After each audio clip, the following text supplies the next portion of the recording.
Hey everyone, welcome back to Kryptomind Tutorials.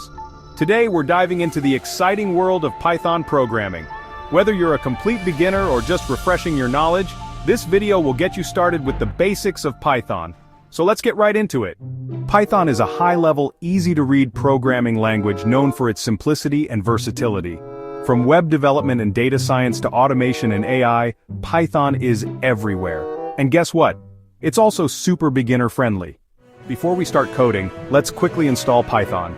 Head over to python.org and download the latest version for your operating system. Don't forget to check the box that says, Add Python to Path while installing. You can also use IDEs like PyCharm, VS Code, or even Jupyter Notebook if you prefer. Alright, let's write our first Python program. Open up your text editor or IDE and type this print, Hello World. Now save it as hello.py and run it using the command line with python hello.py, and boom, you've just written your first Python program. Python's syntax is clean and easy to understand.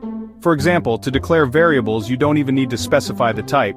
Just write name equals Kryptomind, age equals 20, is underscore cool equals true. Here name is a string, age is an integer, and is underscore cool is a boolean. Python figures out the types for you.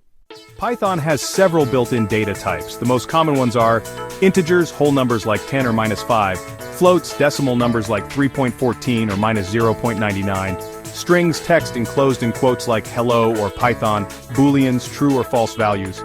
To check the type of any variable, use the type function, example print type name, and the output will be class string. Python supports all basic mathematical operations like addition, subtraction, multiplication, and division. Example x equals 10, y equals 5. Print x plus y, and the output will be 15. Print x minus y, and the output will be 5. Print x times y, and the output will be 50. Print x divided by y, and the output will be 2.0. Python also has double slashes for integer division, percent for modulus, and double asterisks for exponentiation. Comments are lines of code ignored by Python but useful for explaining what your code does. Single-line comments start with a hash symbol, while multi-line comments are written inside triple quotes. For example, this is a multi-line comment.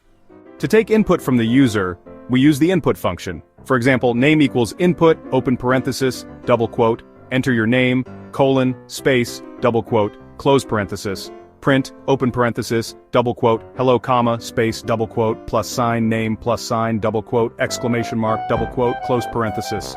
Remember, input always returns a string, so if you want a number, you'll have to convert it using int or float. Python uses if, elif, and else for decision-making. For example, age equals int, input, enter your age. If age is greater than or equal to 18 print, you are an adult. Elif age is greater than 12 print, you are a teenager. Else print, you are a child. Indentation matters in Python, so make sure your code is properly aligned.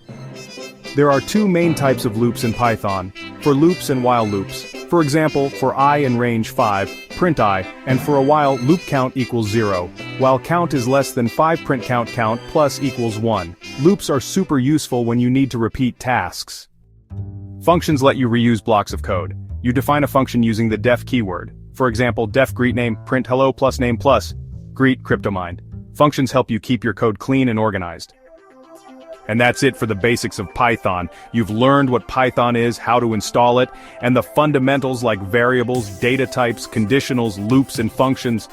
But this is just the beginning. In the next videos, we'll dive deeper into Python's powerful features like modules, object-oriented programming, and much more. So make sure to like, subscribe, and hit the bell icon to stay updated. Also, comment down below with what you want to learn next. Thanks for watching Kryptomind Tutorials, and I'll see you in the next one.